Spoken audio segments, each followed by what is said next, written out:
For your road test, a lot of skills and awareness are going to need to come together.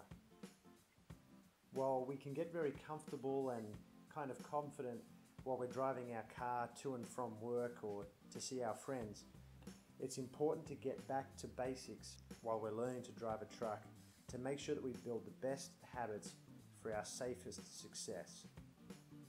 You could very easily fail your road test at any point for doing things that are illegal, unsafe, or when the examiner may deem that you're not in full control of the vehicle. Students can very simply and easily fail by not stopping their tractor and trailer before the stop line at a stop sign. So start practicing these good behaviours even in your car driving to and from the driving school. And some things that we don't normally pay attention to while driving our cars are road signs. The examiners during your road test are going to ask you about a number of different types of road signs, and especially road signs that you may not be using as a car driver, such as road weight signs. While you're out on the road, every time you turn the wheel, make sure you check your mirrors, because even the slightest bend in the road could mean that your trailer goes wandering and cuts a corner. If your trailer hits a curb, you will absolutely fail your road test. Keep your eyes on your mirrors every 10 to 12 seconds. Remember that your tractor and trailer you're now driving is probably far wider than any vehicle you've driven in the past. And you have to work harder to make sure that that vehicle stays in a lane, even on a straight road. While we're not always disciplined as a car driver, be sure to keep yourself under the speed limit at all times. If you continuously speed during your test, you will fail, and also the consequences and fines of a truck driver speeding are far greater than in a car. When pulling up at traffic lights, do not pull up so closely, because if the car in front stalls, you'll need to swing across not just one, but 2 lanes to get around him. The fact that you're so close and the fact that you have a long vehicle means that you have to pull out far wider.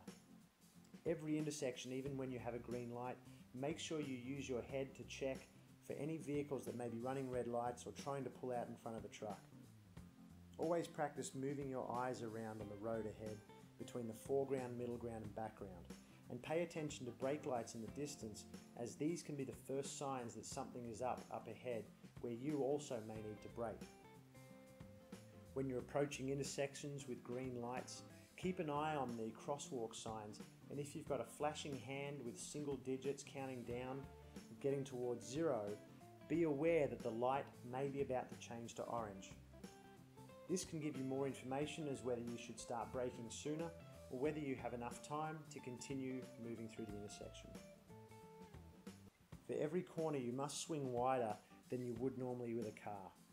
Your trailer is always going to cut the corner, so you need to keep an eye on it in your flat mirrors and in your convex mirrors. For every corner, the correct procedure to do this is not to swing wide, but instead position yourself to the outer edge of your lane without leaving your lane, and go straight and turn late.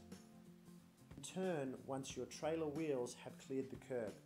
This may result in you going into oncoming traffic in the new road that you're about to turn into, so always make sure that you use full care and caution and awareness for other drivers. If other drivers are there, you must stop and yield to those other drivers. What is the correct speed for a corner?